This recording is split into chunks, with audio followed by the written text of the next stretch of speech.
Coming up on Mountain News this morning, Eastern Kentucky University is seeing a growth in students while also achieving a higher retention rate.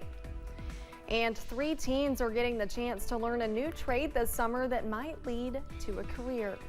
Dedicated to Eastern and Southern Kentucky, this is WYMT Mountain News this morning. Good morning, I'm Olivia Calfee. The time is 6 o'clock on July 19th. Let's check in with Chief Forecaster Brandon Robinson for a look at your forecast this morning.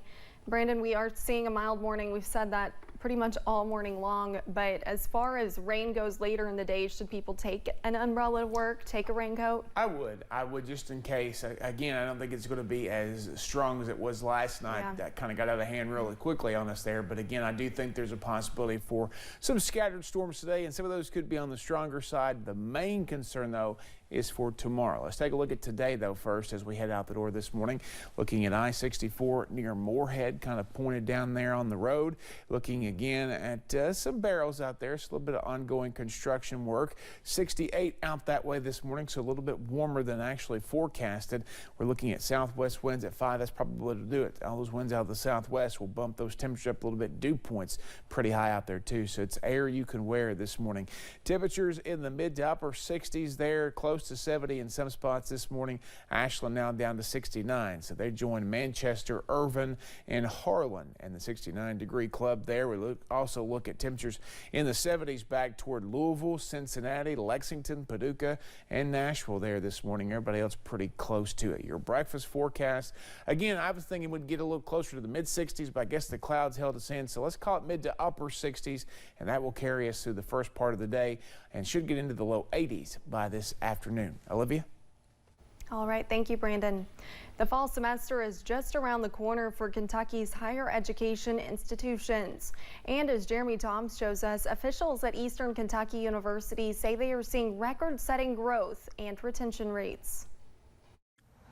EKU President Dr. David McFadden says they've seen significant growth in the number of new and returning students coming to Richmond. As we look at kind of the overall freshman population, we've seen about a 30% increase in new freshmen over that period of time over the last 3 years. And then just year over year, we've got about a 10% increase in retention of students who are wanting to come back. Dr. McFadden says that increase in first-year colonels could have them welcoming in their largest ever class this fall. He attributes the positive trends to the university's recent investments into its student body. We have, led through about a 10% reduction in overall cost of attendance for students during that period of time. One of the biggest things we've done is launch our Book Smart program. So at EKU, the books are free. While they're excited about this growing student body, Dr. McFadden noted that is also translated into a growing demand for student housing. Students really want a residential four-year experience. We've seen significant growth in students who want to live on campus. So, yeah, we are going to be fuller than we have in a long time.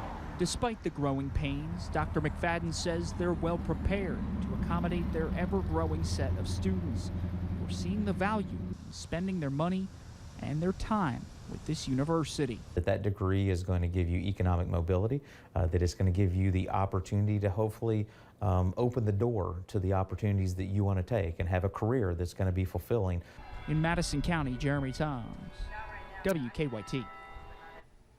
Dr. McFadden says on any given year, they do have overflow capacity plans made, and this year is no different. EKU's first day of classes is August 14th.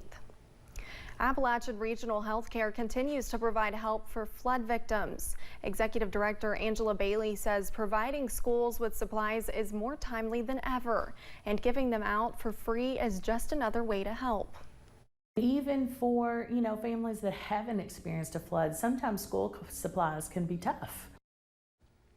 Bailey shared that to qualify for this, you must have a child who was affected by the flood. They will communicate with families through caseworkers, through long-term recovery teams. She advises anyone without a case manager to get one in order to benefit from this.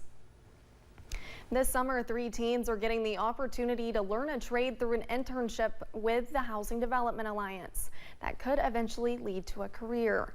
I was able to talk with one intern and staff to find out how their summer is coming along. These 3 young people really decided that they wanted to help their community, but also at the same time to learn a trade. Spending 8 weeks with Housing Development Alliance carpenters. Intern Samuel Smith says he graduated high school and is ready to work, sharing his favorite part. I like doing the flooring, to be honest, out of all this. The flooring's fun. Since the beginning of June, collectively, the 3 have worked on 11 new homes and 4 rehabs, getting the opportunity to make a difference for low-income families as well as flood survivors. So it's nice to help people get back on their feet, because I know how it is to lose everything. It's a rough time, so it's cool to help people.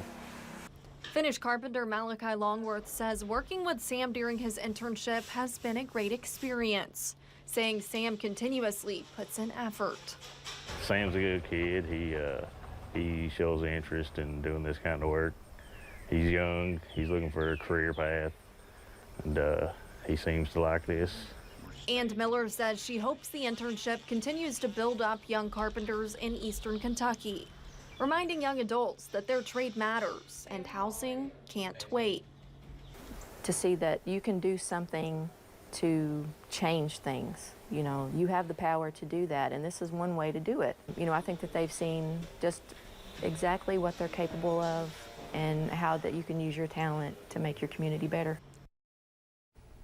Intern Sam Smith says he is hopeful that his hard work this summer will lead to a full-time job as a Finnish carpenter with HDA. Back in the spring, Sleep in Heavenly Peace started operations in Clay County. Since opening its doors, they have built beds for kids in the community. The nonprofit is run by volunteers and relies on donations. Clay County chapter liaison Vanda Rice says it is the community coming together that makes this possible. It's because of the embrace and the love of the community that's embracing what you do that makes this possible. And so, but I have learned that when people see you actually doing something, not just talk, actually doing something, they just are so willing to help, serve, give, and be the hands and the feet of the community to help these kids. Rice says she hopes they do more activities in the community as they continue to grow their organization.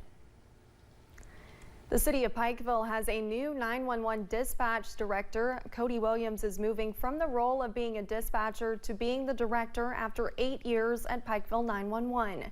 WYMT's Madison Carmouche talked to him about his goals in his new role.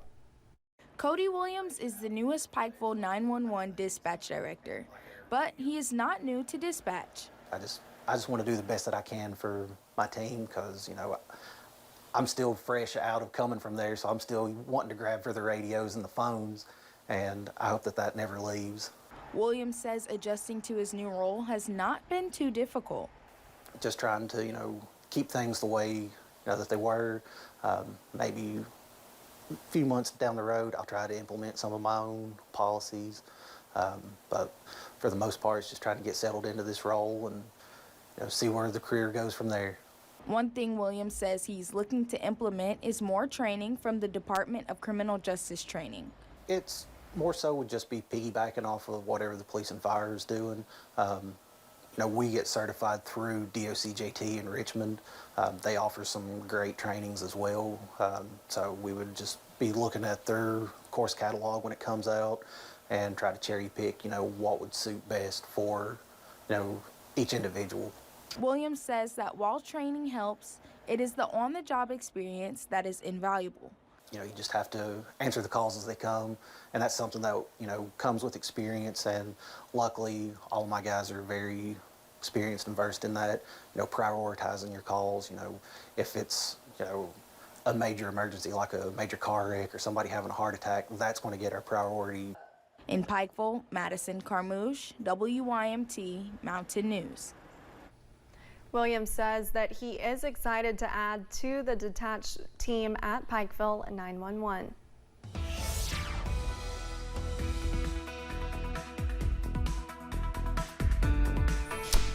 6:09 coming up on 6:10 here on this Wednesday. We're looking at I-75 at Corbin or near Corbin there, 68 down that way. Looks like a little bit of sunshine might be trying to come out from behind those clouds this morning. Light traffic down that way, not much fog.